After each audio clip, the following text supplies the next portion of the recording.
Michigan Peace and Liberty Coalition is proud to present the 5th Annual Midwest Peace and Liberty Fest.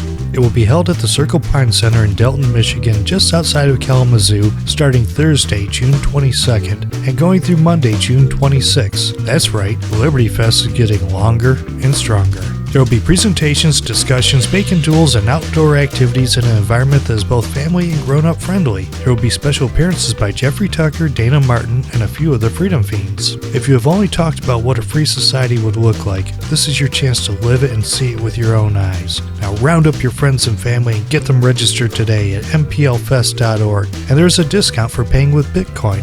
That's mplfest.org. Dogs welcome, longer leashes recommended.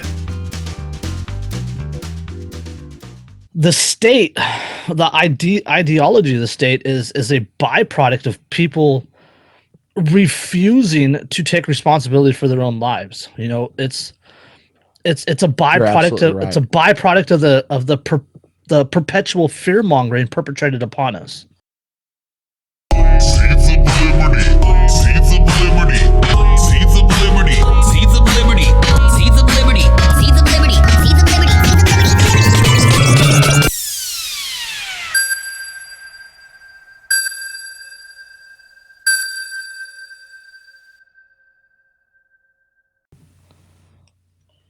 Hello, everybody, and welcome to the 109th episode of the Seeds of Liberty podcast. As always, we are covered by a BIPCOT no government license. This allows reuse by anyone except governments and the agents thereof. You can find out more information about this at bipcot.org. So we are back. I am Jeremy, joined as always by Dave. Andrei took the night off. What up? Yeah, what's up, Dave? Andrei took the night off. He's feeling a little under the weather. Episode 109. It doesn't feel like it, does it? Yes and no. Sometimes it feels like we've been doing this for like a couple of months. A lot of other times it feels like we've been doing it forever. So Yeah. Yeah, exactly. Like some weeks I look forward to it, and then some weeks I feel like a battled radio host doing it, doing his dues. But I don't ever not look forward to it. Well, actually, that's not true. I'm sure there's some days. Regardless of how I feel before the show, after the show, I have the same feeling. I'm excited. It takes me a little while to decompress. Yes. Well, I have that problem anytime I do any type of show, which is why I'm glad we do this one so much earlier, because it's a lot easier to start decompressing at 9, 10 o'clock at night versus trying to decompress at 3 o'clock in the morning. So. Oh yeah. The Anarchy Among Friends after show goes like an hour and a half sometimes, yes. And it's just us trying to decompress. Yes. Oh, and that voice, since I didn't get a chance to introduce him, we have our friend Jason Boothe back. What's up? He was going to come on tonight anyway, but now he's technically filling in for Andrei. So we've had Jason on the show before. Woo-hoo. He runs a wolf in a sheeple's world, right? I always get the name confused. That's the name of your page, right? Yes. Which is a pretty big Facebook It's one page. Of his pages. Well, yeah, but that's the bigger one, which is it's much bigger than our page. That's the bigger one. Yeah, it's much bigger than our page. So, anywho, we are brought to you again this week by FeenPhone and of course by Room for Freedom, the kick-ass website and app coming out from Mr. Ben Stone, the Bad Quaker. So this week, I think we were going to talk. We had a couple of topics that Jason had brought to our attention that we were going to touch on. First, as we're recording this, I normally don't touch on things like this, but God damn it, this guy actually did affect had an effect on my life. So today, unfortunately, we heard the news that Chris Cornell died, apparently via suicide. And that sucks. It does suck for a multitude of reasons. And like I said, normally I don't get into, when celebrities die, because it's usually people coming out of the woodwork talking about how great these people were. He was the voice of the 90s, man, for sure. Yeah, for a lot of us, I know me, growing up, finding Soundgarden, and then quickly soon after when they did that side project Temple of the Dog with him and the guys from. Oh yeah, he's got a lot more than that too, man. Well, sure, and then he did a lot of solo work, and then he did Audio Slave with the guys from Rage Against the Machine. Minus what's his name, the crazy commie. I mean, they're all commies in their own right. But Tom Morello. No, Morello isn't as bad as Zach. Zach's even crazier. Zach De La Roca. Yeah, he's a lot more communist. Yeah. I think Tom Morello is more communist light. But any hoodle. But yeah, between all that stuff and like he was the one like for me growing up was probably the single most recognizable voice Like I could pick up a song from a distance and catch one little note, and as long as it was him singing it, I could recognize that it was him singing it, because he just had that voice that was so like iconic to me that I followed him for a long time, and his music really had a big impact on me. So it sucks, man. And like I said, I don't normally try to bring this stuff up, but God damn it, I was depressed today, so I figured I would mention it. Yeah, it sucks, especially I don't know how. I mean, it said he died. He hung himself, but you never know what was going on. You never know what happened. This is just what the news is reporting, but it sucks if he took himself out. You never know what's going on through his head. I would hate if that's how he went. Yeah, he not just him, but like that entire genre, that entire Seattle music experience at that time. It was a very generational thing, right? I mean, that was our music, that was like us growing up. I was in the low 40s to low 30s, upper 20s, whatever. That was our generation, that was our music. I mean, I can't tell you how many times I've heard Black Hole Sun. Oh God, dude, if I had $1 for every time, man, I could run for president. it's like, what a waste of dollars. I mean, say commercials to this day, as fake as they are. Of all things you could say, I'd run for president. Gosh, man, you could pick anything. What's wrong with you? Look where's your mind? I would vote for Jason Boothe. I would vote for Jason Boothe, not Adam Kokesh, but definitely for Jason Boothe. Change it from the inside. Yeah. That was supposed to be a crack. I would hate to see one of these change it from the inside. True believers have to get in there and have to like slice a baby's throat or something. I just. Oh God. How are you gonna have to change it? Yeah, go ahead, try. No, I was gonna say that. See if you come out as a human on the other end. that whole grunge genre. I mean, these people. It was coming to a peak, right? 94, 96, 98, when I was becoming a teenager, right? I was born in 80, so like 94, I was 14 years old. Like the whole MTV Unplugged with Nirvana. Like, god damn, man, I want that played at my funeral. Like, I want no hymns, no songs, no nothing. Like, I want Nirvana's MTV Unplugged, played at my funeral. Because that sums up my life. If I'm there, I'll do it. Thanks. If I'm Thanks there, for I'll do it. Dave. I appreciate that. And if there's no way to play it on Jason like digital media, which I think will be impossible, I'll find a guitar and try to. I don't even care what music people play. I always said that I don't even want a funeral. I just want a party. People can throw a party. If you want to throw a party, go have a party. Otherwise, a life expression party, I think is what the term. Instead of being sad, you celebrate a person's life. Oh, I'm not even getting that touchy feel. I'm just like, have fun, whatever. I'm gonna be gone. What do I care? What's that meme floating around? Everyone at my funeral gets a taser. Last one standing gets all my stuff. Just slowly remove my beard, put it on a wax copy of myself that just says taxation is theft whenever you rub its belly. We'll but think how cool your beard would look covered in ice as it's cryogenically frozen. Yeah, let's do that too, Or put you put your head in a jar like Richard Nixon. Futurama. We were thinking of novel ideas, and the one I had the other day was what if you just froze yourself and shot yourself out in a direction in space, and then like a millennia later, whatever, some aliens found you, reanimated you, like got you back to your home planet, and it was just no one was there. That'd be wild. Well, that would be scary as fuck. Anyways, that's a whole lot of what ifs. Back to grunge music. Sorry, we got off topic there. You listen to this show enough, you know full well that happens regularly. We were just talking about that earlier, weren't we? Topics? What topics?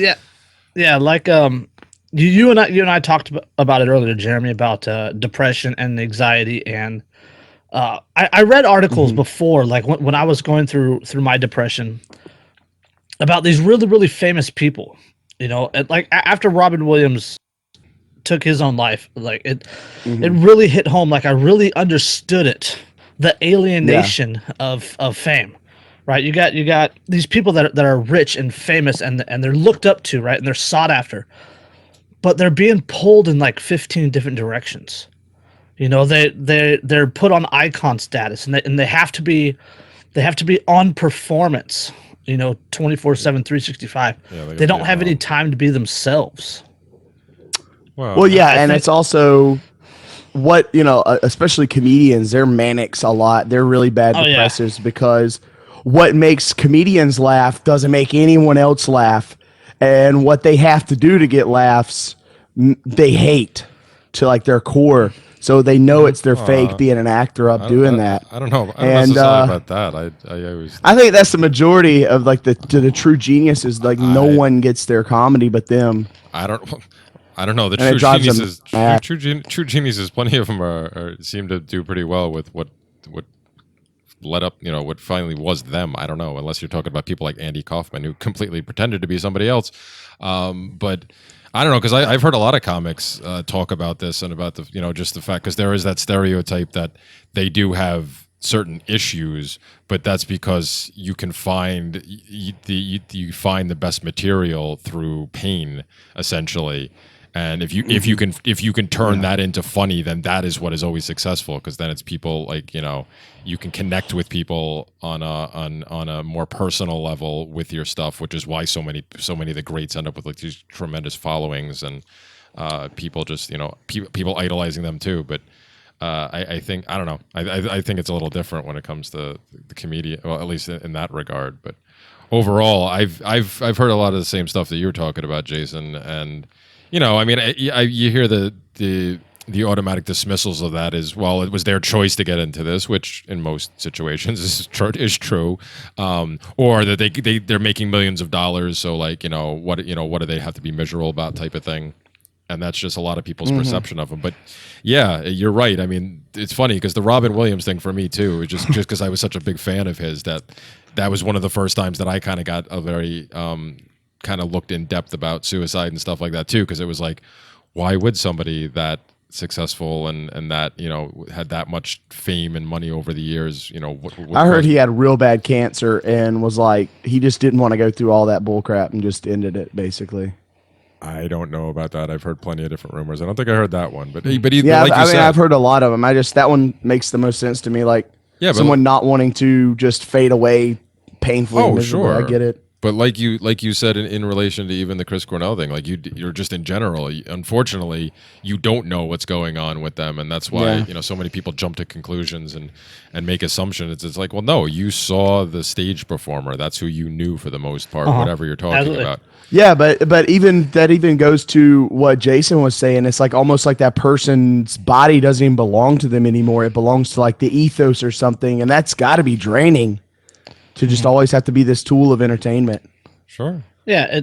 Additional to that, who can you trust, right? I mean, you're being pulled 17 different directions, right? But that's 17 different opportunities to have rumors leak, you know, to have scandals, to have all this negative out there, and then, you know, that has to have an effect on people too, because you can't go, you know, full Charlie Sheen, right? You can't completely lash out when you're Chris Cornell. Yeah. You know, you can't. Well, you can. Or Robin Williams. You know, you can't. Like, can you imagine Robin Williams going to Tijuana on a fucking coke bender?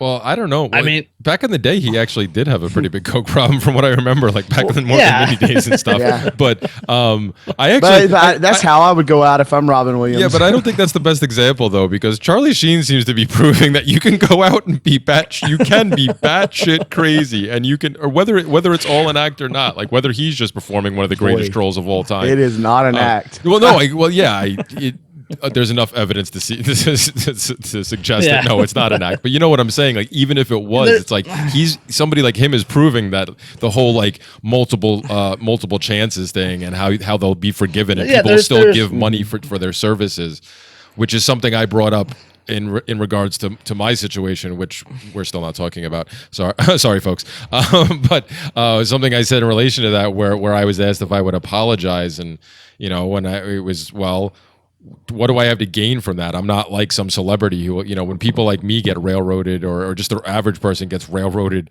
whether it's through the press, public opinion, or whatever, like even an apology, people don't care.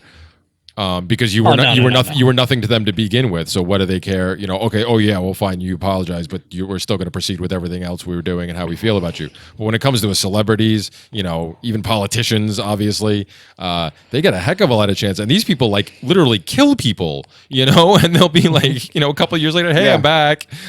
Sorry.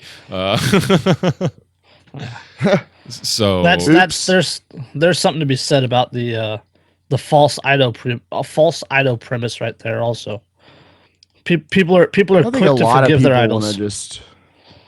A lot of people just they hate their life so much they want to just disappear and kind of morph into that other person. You can see it by these people that want to get plastic surgery to look like other people. Yeah, well, there's that too. Well, like we said, there's so many possible reasons, and we don't actually know what any of them were, and it just It's the timing just seems weird because he was touring again. I mean, this happened right after our show last night, right? He was playing in Detroit, I believe, and it was a couple hours after the show that he was found because his wife thought something was wrong and had somebody go check in on him, and and then allegedly, I don't know, I didn't see if this actually got verified, but allegedly the last song he played was Zeppelin, was a cover of Zeppelin's what is it? I lay here dying or something like that. I can't remember the name of that tune, but something like that. That's interesting. Which is really, if that's true, kind of again, could be complete coincidence, could be just remarkable foreshadowing, or or a sign. It was the Illuminati, Jeremy. Yeah, you never know. But anyway, so I don't know. Do you guys want to have the documents? Thank you, Axel. Did you guys have anything else that we wanted to say on this, or do we want to shift on to the next topic? No, it sucks. If you guys don't, if you've never heard a good Chris Cornell song, "You Can't Change Me," man, that's my favorite one. Yeah, Chris Cornell's last song was Led Zeppelin's "In My Time of Dying." Thank you. That's it. In My Time of Dying. Wow. Yeah. So yeah. Pretty. He was going through some troubles. Yeah, it definitely seems so. So Jason wanted to talk about some more liberty-oriented things. What you got for us tonight, Jay? Oh, this is it's something that we deal with in the quote liberty community a lot, and it's people refusing to even entertain the idea or entertain the ideas of an opposing idea or opposing ideologies. Right, like Republicans don't even want to listen to liberals. Liberals don't want to listen to Republicans. Mm-hmm. Christians don't want to listen to Muslims. Muslims don't want to listen to Christians. It's that sort of thing, right? It's complete opposites. Yeah. So I came across this article from Reason.com, and it's about a study in the Journal of Experimental Social Psychology. Well, that sounds official. We gotta trust it. I wonder who owns that. The article says that people are so conditioned to avoid contrary viewpoints that they will actually forgo an opportunity to win money if it requires them to read something to which they disagree. Wow. Yeah. The study gave participants two options. They could read an article about same-sex marriage that matched their own perspective, or they could read an article about same-sex marriage that contradicted their view on the subject. They were told that if they selected the article with which they disagreed, they could be entered into a drawing to win $10. But if they selected the more comforting, self-affirming article, they would only stand to win $7. As it turns out, a solid majority of participants, 63%, would rather read the article that they agreed with, even if it meant winning less money. Well, I mean that's funny on its face. Well, it's funny on its face, but obviously that's seems to be one study with a not a huge difference in money for people. I mean, maybe I'd like to see the same type of study done with, say, $5 for the one you agree with, $25 for the one you don't. And that would be. But like I said, if you take it on its face, sure, it seems to fit the current paradigm of the way things work, because most people do live in their little echo chambers and prefer to be in their little echo chambers, and don't want that's what the whole attitude that has been around for decades of you don't talk specifically religion or politics in a polite company. It's for that reason. You don't even bring these things up. You don't have these conversations. You avoid them at all costs, and only engage in them with people who you agree with mostly, or depending on your personality type, if you're very confrontational, like most of us are, then you go out and engage other people who disagree with your ideas. But it does seem to fit. Should we do a man on the street video with this? That would be really interesting. Would you rather have a discussion about something that you're going to agree with, or would you rather have a discussion about something you wouldn't want to agree with and we'll pay you $10? And you got to stay for 5 minutes and have a discussion about this. And we'll do a little political spectrum, a 5-word quiz to find out what you're not going to want to talk about immediately. So it's just to see this live and anecdotally. Well, sure, we could do that. We've talked about doing stuff like that before, but if you're talking about us handing out money to people, well, then we're going to need some money. Well, there was that one guy that ran around New York with $1 for $1. That guy, he's crazy. Who? Oh my God, I can't remember his name. He's super eccentric. Oh, I don't know, but like I said, can't remember. Either way, I have no idea. Either way, I think it'd be a cool man on the street video. Not to bury the lead. Journal of Social Psychology is owned by Informa, who is databased in London. And who owns Informa? I mean, I don't know what that means. I've never heard of that company before, so that doesn't help us much. Who owns it? Stephen Carter, Baron Carter of Barnes. A baron, excellent. Royalty, spectacular. Lord Carter of Barnes, Minister of Communications for Technology and Broadcasting. Yay. Sweet. Scottish businessman and politician who served as politician too? Come on. Yeah. I was digging it. So even the royalty thing, I was digging for a while. I was digging everything until you said politician, and now I don't like the guy. Because you just naturally assume that he's involved in some kind of crony capitalism, which is allowing him to make his company even more successful. Since he's actually, if he's Scottish, and they don't have as much pull. Yeah. What it is he got all of his companies, all of these study, and publishing, rights for the government and all their social psychology studies. That's what he did. Well, actually, wait a minute, because the Scottish independence failed, right? Yeah. So they're gonna do it again. I know, pass. But I'm saying as of right now, they're still part of the UK, right? Yes. So, and as from what I remember, they actually have very little pull because the UK just that's what Mike calls a war or something. Is if Scotland pulls out and tries to rejoin the EU, because the reason that London pulled, or the reason that the UK pulled out of the EU is because of the migrant flood. They pulled that up so they could stop, and then they could restrict migration, because it was they were about to get 6 million more people, and next year come in. That certain EU laws were going to change, and they were basically saying we're all going to Europe because or England, because they have some of the best healthcare and just best welfare systems, so to say. And if Scotland tries to pull something like that, England's going to be forced to do something, and it's going to be bad. Hey, listen, because if they go to war, if they could Scotland, if they decide to go to war, if they could do the whole Braveheart thing, that'd be cool. Otherwise, I don't really want to hear about it. Hell yeah. But it would be the most opposite of ever Brave Lord. It would be like William Wallace sold out to the global communists and was saying Bizarro Wallace. There you go. We're living in Bizarro world, boys. Bizarro Braveheart, excellent. There you go, Dave. You can add that to the list of things that tinfoilwars.com. Oh man, that is. I don't even want to think about it. That would be spectacular. the real William Wallace should come back from the grave and just start slashing people's heads off. Mel Gibson would probably come over and kill us for it. I mean, come on, that's how bad it would be. Can we just give Mel Gibson like a Jeep with a 50 cal and like, I don't know, a couple of ammo trucks behind him and just let him take care of the problems? We're going to look the other way. Mad Wallace be on the Thunderdome? I mean, what are you talking here, Dave? I think you're yes, mixing yes, Mad yes. Wallace. Mad Wallace. There you go. Just clean Scotland up. I guess it'd be Mad Will. There's what we need. We need a good old Thunderdome.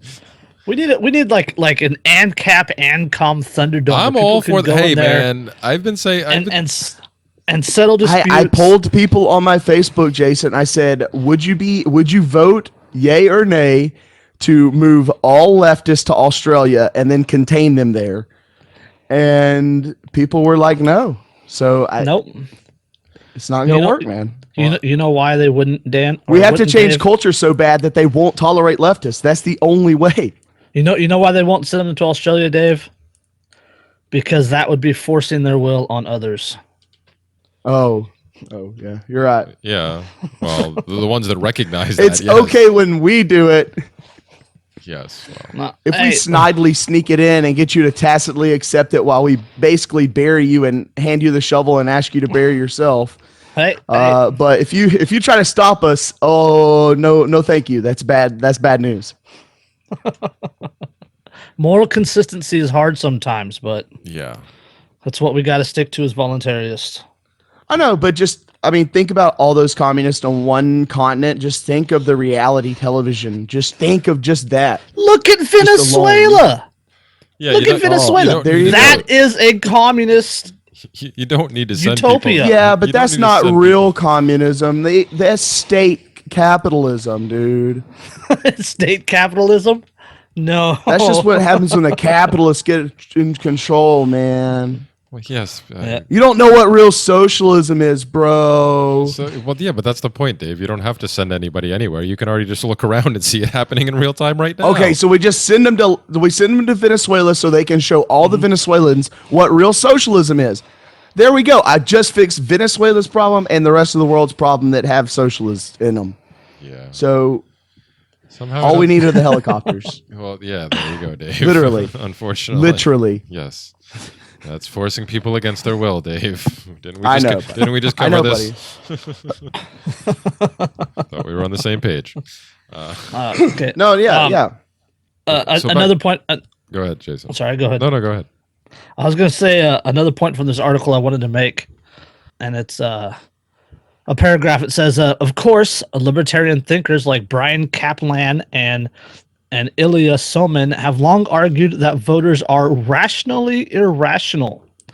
They make uninformed political decisions because the cost of becoming educated is too high relative to the ability to produce change. A well-informed voter still only gets one vote. The fact that people are perfectly willing to forego money in order to avoid the mental anguish that comes with processing new information fits well within the framework of rational irrationality. Well, it's a CBA, a cost-benefit analysis, for sure. Uh-huh. Wow. People go, okay, I can invest all this time. Doesn't matter. I got one vote. No, thank you. Whereas, somebody can go, oh, I only care about politics today where I'm getting off for an hour to go vote. Like, they have the same power as you, theoretically. If anyone who is voting thinks they have the same power as anyone with the last name Rockefeller, they are high on drugs that I haven't experienced or know of. Yeah, unless you can afford your own politician, you're not affecting change. Correct. Yes. Not at all. So the play isn't to vote. The play is to crowdfund lobbying. So no, it's not. It's not to crowdfund lobbying because crowdfunding lobbying would be changing it from the inside. That would be politics. No? That would be using government, and that would be morally. You can't just outbid all the bad guys. If you're gonna, no, you can't use government. If you're gonna, Monsanto's gonna give you $1,000, Senator. We'll give you 100. If you're gonna crowdfund anything like that, shouldn't we be trying to crowdfund our friend Donnie's project? We should. To automate Congress versus dealing with the lobbyists, because I don't want to deal with lobbyists. I don't know about you. I'm with Jason. I don't want to do that because that's still forcing my will on other people through that system. If we're gonna crowdfund anything, let's crowdfund sedition, subversion, and sabotage. Put that into action. Yeah, there you go. So we need to pamphlet,tize or whatever, make a pamphlet out of. We need to make a pamphlet out of that and then spread those out. Out of sedition, subversion, and sabotage? I don't know if you could try. Yeah, I mean, you do a few short books. You can make pamphlets out of. Just really pull the core little meanings out of them and just slap them together. I don't think you can really turn that into a pamphlet, Dave. Well, I'm trying. I'm trying right now. I'm actually doing a summary review for Mike Morris's project, the Voluntarist, frontrangevoluntarist.com. And he asked me to do a summary review on it, and it is hard to summarize that book. See, that's what I'm saying. It is so difficult to break down the details, and it's difficult to simplify what has already been simplified. You know what I'm saying? Like that book is like 300 pages long, and I have 1,000 words. Yeah. I'm trying to shove 100 pounds of sugar into a sock. Yeah, and it's because it's not like it's kind of hard to pick up. I mean, you could just try to do an outline of it, but there's so much information packed in that tiny little thing that I understand your struggle. Ben was very thorough.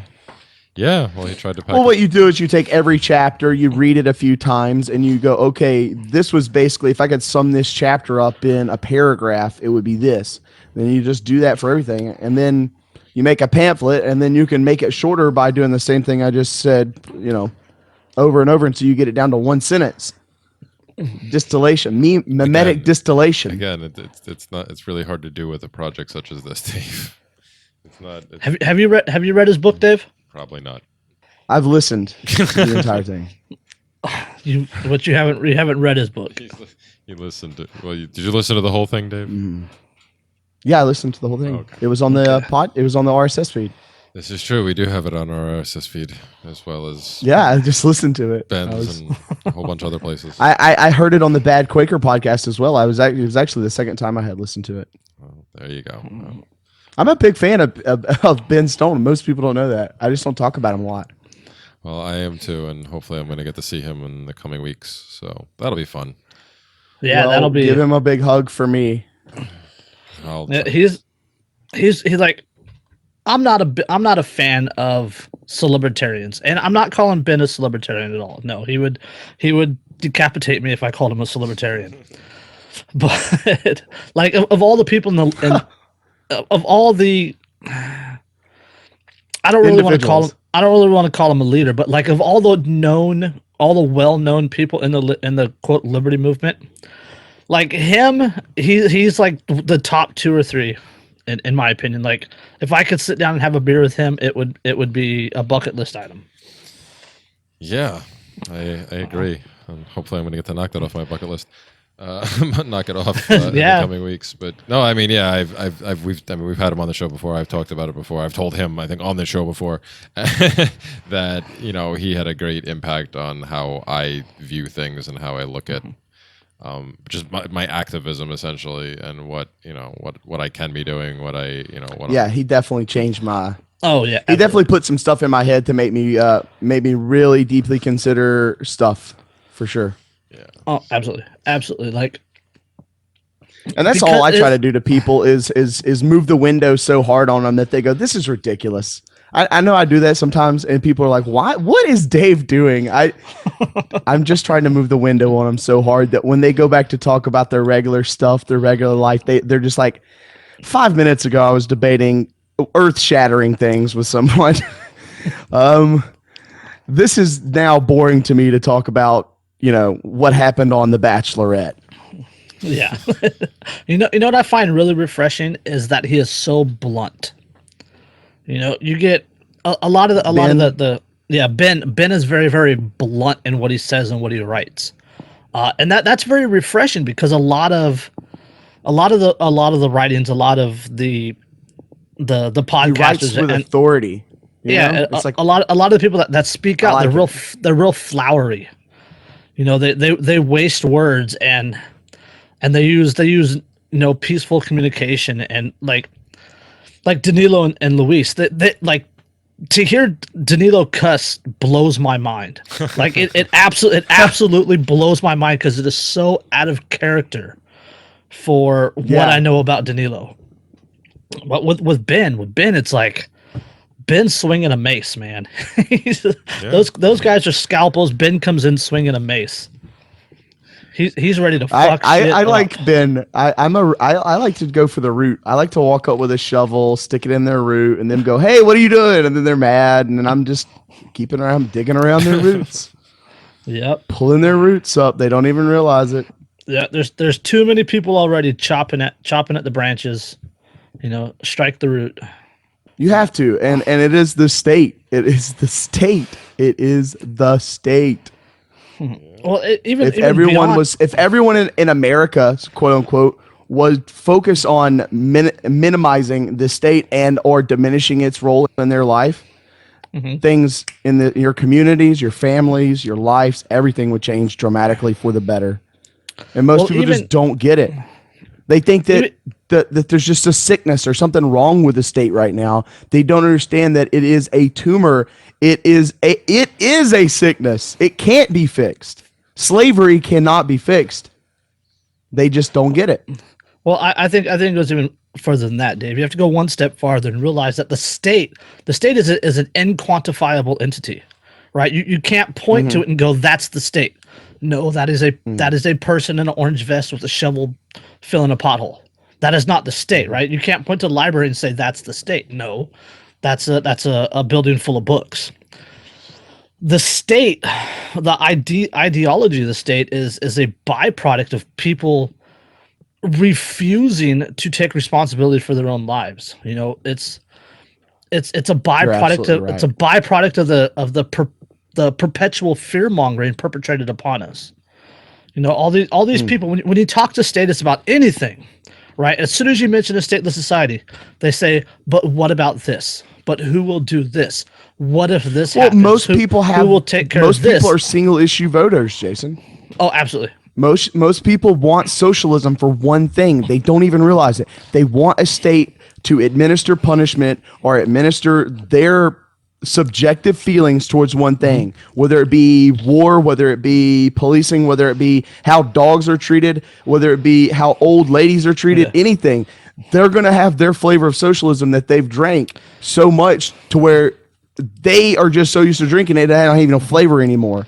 And when you come along telling them, "Hey, that flavor you're drinking is nasty as hell," they are like, "What are you talking about, bro?" Yeah, absolutely. Most people don't realize that all government, no matter the ideology, right? Whether it's a libertarian government or a republic or democracy or feudalism, whatever, all government is socialist. Like all it's just to the degree, but all government exists on a redistribution of wealth. That redistribution is forced through coercion and extortion and at the point of a gun. Like the government, the people that believe in government will literally shoot you in the face for wanting to be free and keep your own money. Like Jerry like Brown, the mob, man. Jerry Brown, the day before yesterday, called the people in his state, right, my state, California, the people that don't want to raise taxes, Jerry Brown called them freeloaders. Yeah, I saw that. Okay, like he called the entire You state don't want of us to steal California. more from you. Yes, That it's. You know who it reminds me of? The sheriff of Rottingham. Yes, the sheriff of Nottingham.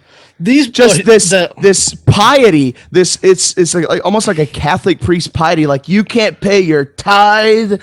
It burns me up. Wow, And they don't realize that this is their religion. Well, Jerry Brown's clearly delusional. I mean, they don't call him Governor Moonbeam for nothing, you know. Oh, he's so lost. He's so lost.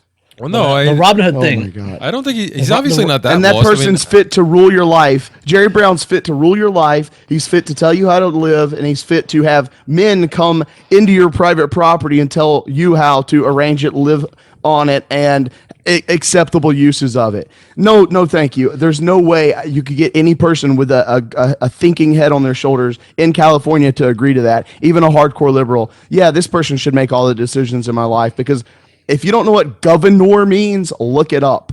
Yes. Wow. Yeah. Going back to Robin Hood, Alan Rickman in Robin Hood, Prince of Thieves has a really, really good line where he's talking to the accountant guy. And he tells the accountant, okay, well, raise the price on his head, talking about Robin Hood's head. And the accountant guy goes, well, it won't do any good. You see, he gives the poor what he steals from you, talking to Prince John. He gives them what he steals from you. And Prince John goes, he gives them what he steals from me, forcing me to hurt them more, and they love him for it. Well, there's the entitlement right there. Like, why are you stealing from people in the first place? Because they believe that they're entitled due to their authority. Yes, the belief in authority. Or that there's continuation of the state. They have to keep, the plans in motion for, the motherland or for the proletariat or whatever they've bought, like I said, whatever flavor of Kool-Aid they're drinking. Yeah, my favorite argument is, well, it's what we've always had, or it's what we've always been doing. No, it's not. it's totally not. A tragedy of the commons on authority is not what we've always had, by the way. Factual. It's not even close to what we've always had. People don't understand. That's why democracy is even worse than a kingdom or a monarchy. It's even worse than that because every single individual in a true democracy, every single individual is a tyrant. They are all voting. They are all voting or supporting the oppression of those that they disagree with. Yep. Well, it's not even that. Like, when you're going to have large swaths of a culture around, right? There's going to be an authority system in there to keep that culture in check that it's going to set up to defend itself. These are just things that happen. And what has happened is this idea of multiculturalism and this global democracy, and then all these other collectives can all intermingle and work together. That's a lie. That's all being forced. And what we're saying is anything forced doesn't work. And the more force you heap onto it, like, I don't know, removing that authority at the top, or removing people to be able to protect their property or have the ultimate say in their property, like, get off my property. Should mean something, damn it. It leads to more and more and more deleterious effects, and it's just factual. You can see it with your eyes. Well, you can if you're actually looking, but that brings us back to where we started this particular part of the conversation with the people being unwilling to listen to anything that does not fit their own biases. So you say if you look, but people have to know to look in the first place and to actually understand what they're looking at, because most people, as you mentioned before with the single issue voters, most people are very narrowly focused, and they're not. You really need to step back to be able to see a lot of this stuff.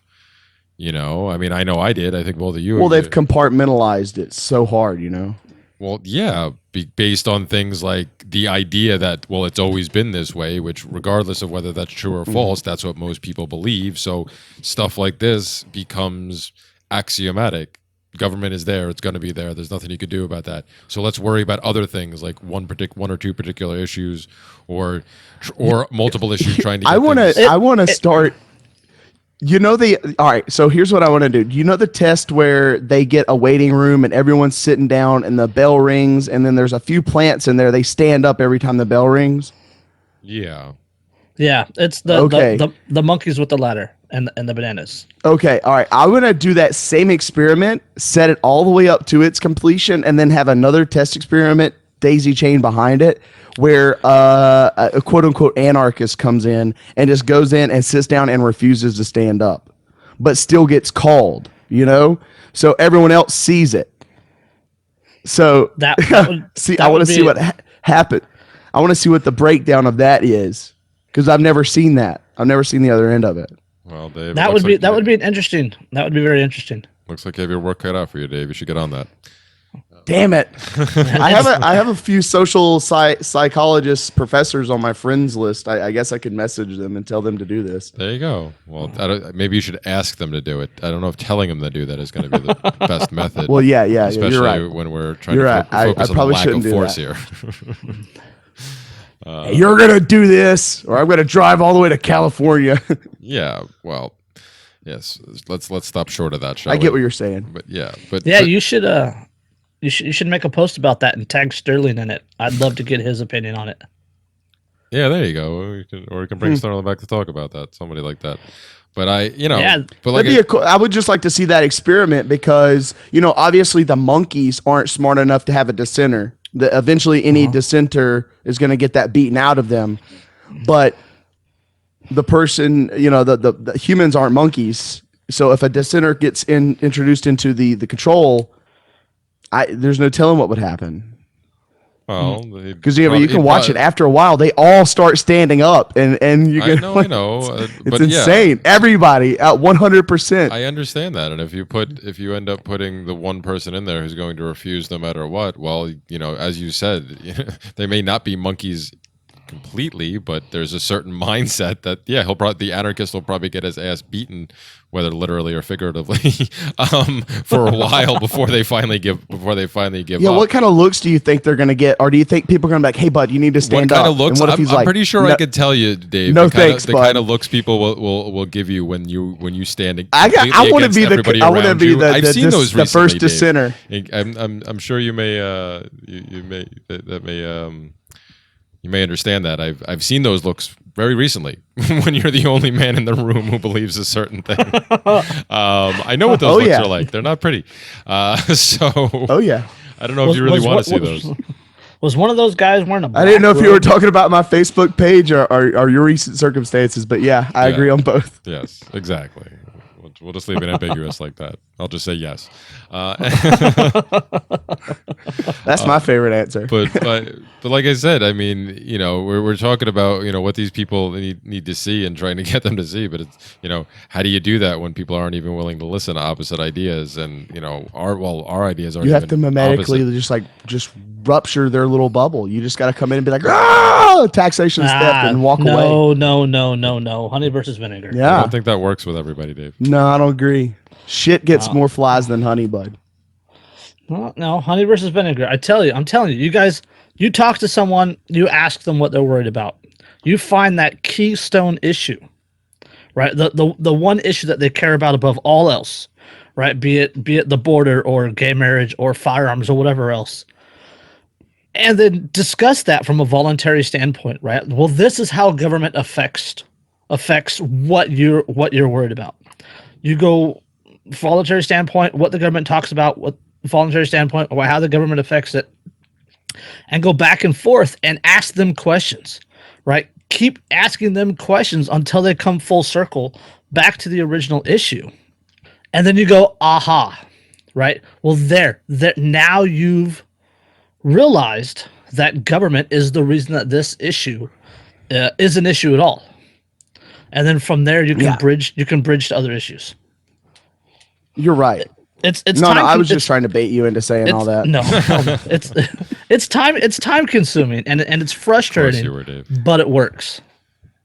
I do a little. I do that, man. I'll make jokes with somebody, or I'll troll them a little bit, and then I'll lay off way off. I'll lay way off on people. Even in real life, I'll troll them a little bit, get them pissed off at me, but then I'll laugh it off and just be, don't worry about it. We're just joking. And you should see what happens is like they get warped mentally. Just having conversations with people and explaining your position rationally to them. Look, I don't think we should use this for this and this and this. And then go, oh, okay. Well, when you were saying blah, blah, blah, blah, blah, I was just confused and mad as hell. Yeah, I know. Yeah. Because you didn't know what I was talking about. Yeah, the old good cop, bad cop routine works real well too. Yes. The good anarchist, bad anarchist. Me and Jeremy have done that many a time. Yeah, I've done that. I did that for a while with a couple of different people. It can get it's entertaining, and it can have results. I mean, I had people that were hating me by proxy at the beginning, coming to me, at the end, and then going, "Oh, wait a minute, now maybe wait." Now I have more questions, and like that's always the first, obviously the first step. As long as they're willing to ask more questions, then it's like, okay, great. I've done it. I've done it like this. For one example, there was this group called the Military or Welfare Whores, I think, and no, the Troops are Welfare Whores. That's what it was. And that I've never seen so much butthurt. You guys think you've seen butthurt? Oh, that was butthurt. Oh, I central. Believe me, Dave, I've never gotten more death threats in my life. Yeah, that's what I'm saying. And I was just every 2 or 3 days, I'd just go in there and play good guy. I'd see someone getting heated with one of the bona fide trolls in there, and I would just message them and be like, "Hey, bro, if you want to know more about what this asshole is saying, and understand a little bit better, check out this, and this, and feel free to shoot me a friend's request." And more often than not, they added me, and then like 2 or 3 months later, I'd see their profile picture change. I'd see their post start changing, and it is like, holy crap! Like this, all you got to do is just slowly give people time to digest stuff because they've been in a cult that they didn't even realize they were in. That's how bad it is. Since the cult has a 15,000 hour, 12-year indoctrination program. Yeah, man. and it's mandatory. It's a mandatory program. Somebody was asking me on Facebook today, "Dave, you talk a lot. What can we do?" I said, "Stop the schools.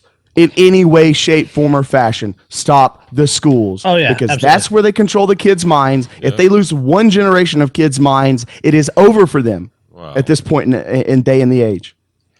Yeah, but it's going to take a whole heck of a lot to get one generation out of it all at once, Dave. But no, I mean, I agree to There's this new generation. They've grew up with a cell phone in their head, so their parents, no one's been able to lie to them. Okay. Again, so didn't we touch on this last they can week? smell bullshit a mile away. No, it's not. You put too much faith in these kids. Not all of them. No, what I'm saying is most of the ones I'm interacted with, but not most of them. I'm like, oh my god, you're 9. Yeah, but again, it's a matter of what truth they're finding when they're able to connect to all these things. Because the fact that they were born with a cell phone in their hand, and the fact that they can, that their world, leagues ahead of where any of us were at their age. Just because they can find information, it still depends on what information they're finding. Considering the bulk of the information out there is still extremely biased towards the Fake state news. and protecting the state in some form or another. Even the people State news. But even the ones that profess to be independent.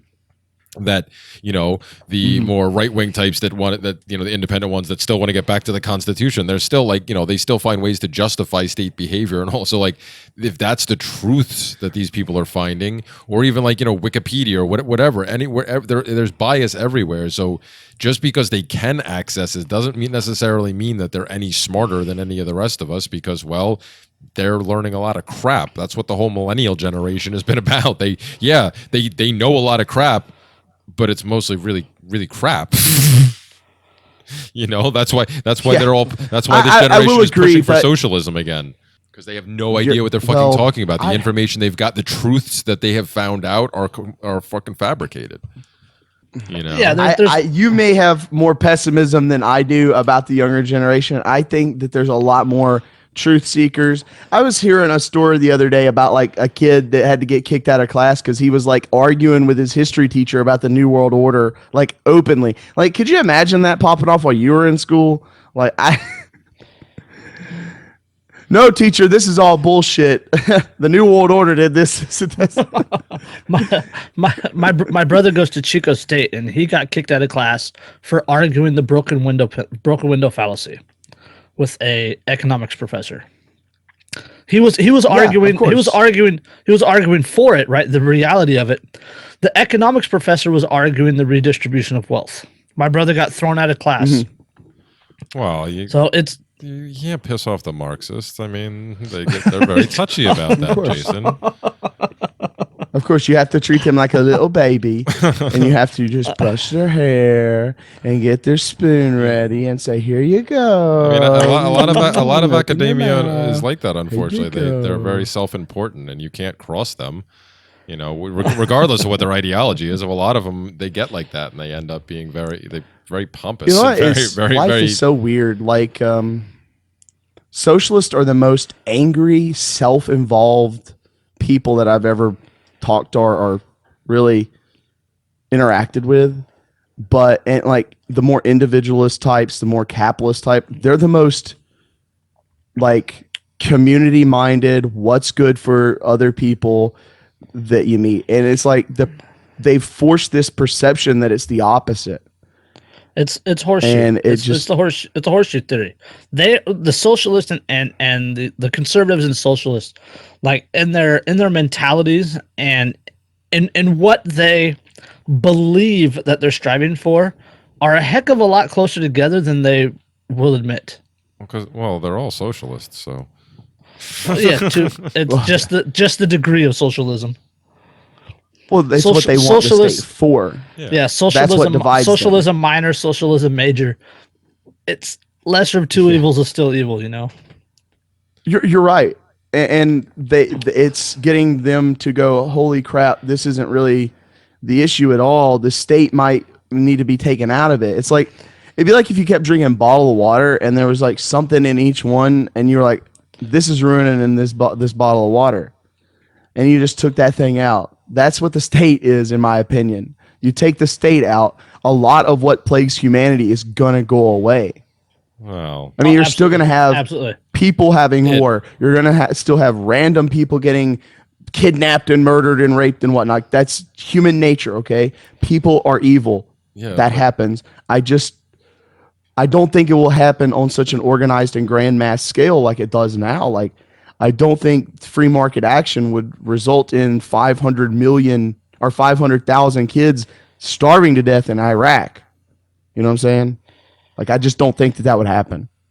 Oh, of course not, because the U.S. government wouldn't have already killed all their moms and dads and blown up their houses. well, I don't see 60 million Christians dying to starvation, you know, if due to free market activity. yeah, but again, that's also assuming that the people that are around when the state is pulled out of the water, as you put it, Dave, are have that understanding so they can make these things happen. Because You're if right. they don't, the majority of people, because they are followers, because they have been brought up in a society that looks to have a larger entity solve your problems and have these things and you know have it done, you know, whatever style the government is, you know, thinking that's the only way that gets things done, then they push for putting the state back in the water. Versus It really is Yeah, Sky they- Daddy, man. God, it really is. Think about it. It's the status fight like they're fighting for dad's, like who's getting dad's belt, you know? Like who they can get in control of dad's mind to spank the other one. And they're just they're off fighting on that instead of realizing maybe they need to be their own daddy. You know? be your own daddy. There's a show title for you. Be your own Sky Daddy. Everybody needs to be their own anarcho daddies. That's what it is. Well, You're right. Think about it. Seriously. There's a tragedy of the commons on your authority, on authority over you. Okay, it's gone to this body politic that doesn't exist. So then they can do whatever the hell they want to you, and then name it collective justice or collective will. It's a lie. Oh, absolutely. They status for the most part, they're all collectivist. Every single one of them is a collectivist. They're just collectivist to their own religion or to their own ideology, and they facilitate their forcing their will on others, forcing their ways on others, as the greater good, right? Or in the name of this or in the name of that, when in reality, most stadists have no idea what they're talking about. Like very few people truly understand what they're talking about. The majority of them are. It took me like they're parrots. years to figure out what the state was, to figure out how government works, to figure out all this stuff. Even after I read certain books that I've told people, if you've been listening to this podcast, to read, even after that, I still like, if you've been on this 109 episode journey, you've heard us refine exactly what we're standing against. Yeah, because after all that, Dave still doesn't know what he's talking about. So I mean, there's I try my damnedest. Hey, he's more right than a blind squirrel. Depends on what the blind squirrel's doing. Any hoodle. On that note, I think we should probably get wrapping up. So Jason, thank you very much for stopping by tonight, man. It was good talking to you. And I appreciate the opportunity, man. yeah, definitely. Well, like I said, I was gonna You're have welcome anytime you want on. We'll just boot Andrei off, and you can take his spot anytime. I'm kidding. I'm kidding. I wouldn't do that to Andrei. I like the way he speaks. Like I said, it was a joke. like I said at the beginning, we were gonna have you on anyway. Andrei actually backed out after we had decided you were gonna be on tonight. He said he wasn't feeling too well. But it worked. It worked out well because we got to hear a lot more from you. So, do you want to give any plugs before we get going? Thoughts, prayers, vibes for Andrei, everyone. Yeah, follow me at Facebook at A Wolf in a Sheeple's World, or Anarchy Among Friends Roundtable. You can also find me on Voluntary Agrarian, and I help out on badquaker.com. That's DOT.com on Facebook, helping to promote Ben Stone's sedition, subversion, and sabotage. You can also find me on Twitter at JASBOOTHE. All right, excellent. Dave, anything before we go? No, nothing today. Just change your passwords, everyone. Get a good long one. Get a password safe, and buy Ethereum if you can. If you hear my word, you know how to do it. Just go ahead and buy Ethereum. I don't want to talk about it too much, but it's about to explode. It's another cryptocurrency. If you're trying to get new into cryptocurrency and you feel like, oh, I don't want to spend all this money for Bitcoin, well, try your hand in Ethereum. It's $98 a coin right now, last time I checked. So you could go in and get one or two of them and just see how it's going. I'm reading places it could go up to 300, possibly 400 very quickly, very soon. Microsoft might be investing into certain things.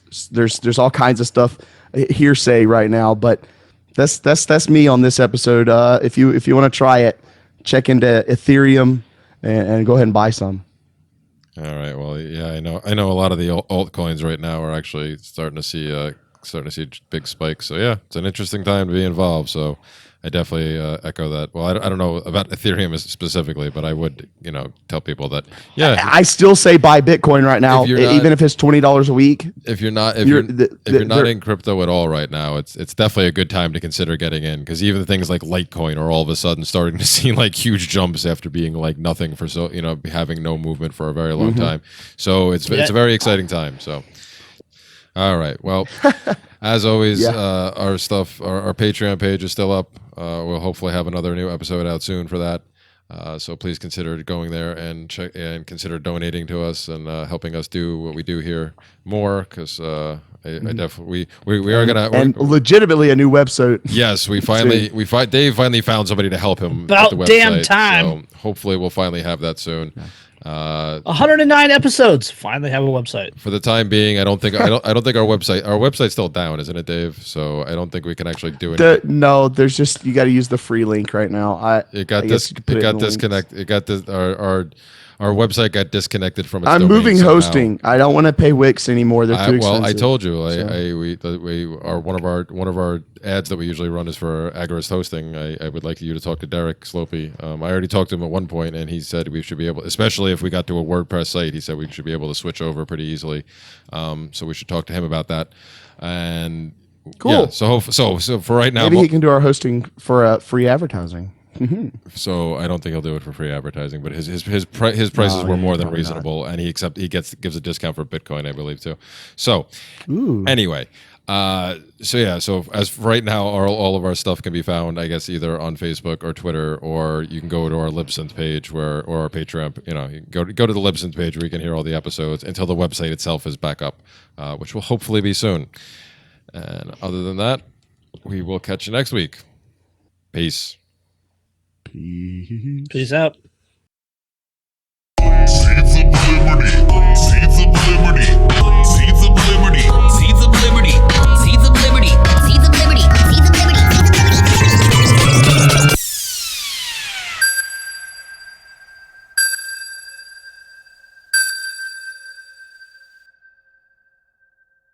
This is Michael Dean from the Freedom Fiends radio show. I've run websites since 1996 and have used over a dozen web hosts in that time. AgoristHosting.com is the only one that hasn't broken my heart. Agorist Hosting's uptime and service is stellar, and their DDoS mitigation is the best I've seen.